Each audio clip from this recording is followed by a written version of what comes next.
Ini kan berbicara tentang perbedaan. Kita nih sebagai suatu pasangan nih berbeda nih. Kenapa kita berbeda sekali sayang? Nah, yang ingin saya tanya tuh, gimana tips kalau Bu Aisyah bisa memberikan tips 1, 2, 3 tips yang di sesi yang sangat singkat ini, apa yang bisa kita lakukan sebagai pasangan di sisi masing-masing untuk meminimalisir atau untuk menjembatani perbedaan yang sangat besar itu antara suami istri sehingga kita bisa berlayar bersama selamat sampai dunia akhirat. Terima kasih Pak Aisyah. Assalamualaikum. Siapa nama panggilan Pak? Sakti Tandripada. Wih, Deng Sakti.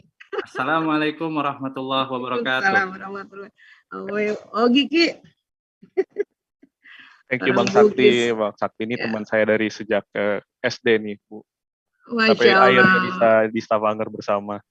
Wah, ini orang Bugis cocok sekali dia merantau ini. Untung tidak naik pinisi. Ya, baik.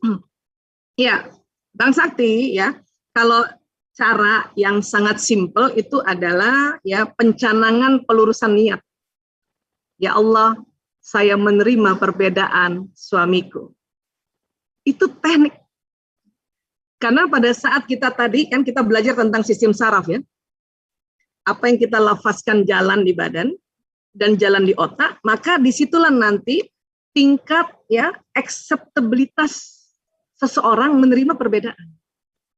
Makanya dalam Islam itu, ya, selain tadi kita sudah belajar konsep innamal a'malu binniyat, sesungguhnya amalan perbuatan ini disetting karena mindset tadi niat, dan di Islam itu diminta untuk meluruskan niat terus. Saya hampir setiap hari bilang, ya Allah saya terima ya perbedaan watakku dengan watak suami. Itu saya harus omong ulang-ulang. Dan apa yang terjadi saya biarkan omongan ini, ya ucapan ini masuk di otak saya, membuat sebuah mekanisme penerimaan di otak emosi saya. Jadi kalau kita belajar emosi, itu ada level namanya level acceptance. Dia di atasnya courageous. Dia frekuensinya 350.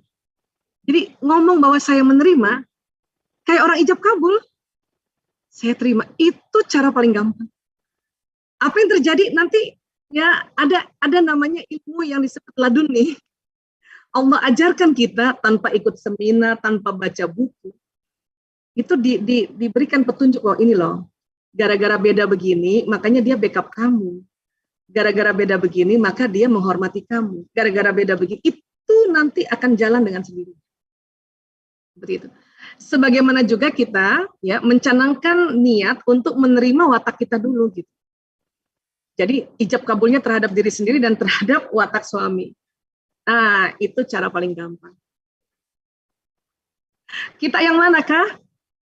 Bang Sati tadi pilih yang mana? Yang sutradara kah? Saya senyum-senyum juga, tapi saya menyadari saya banyak koleris sama melankolis. Iya, Bu Nunu apa? Yang damai ya? Kalau nggak salah lihat, kayaknya istri saya juga berseberangan sekali di satu sisi yang lain seperti yang Bu Aisyah jelaskan, dan mudah-mudahan itu adalah termasuk kodratnya Allah bahwa kita memang soulmate, sangat berbeda sekali.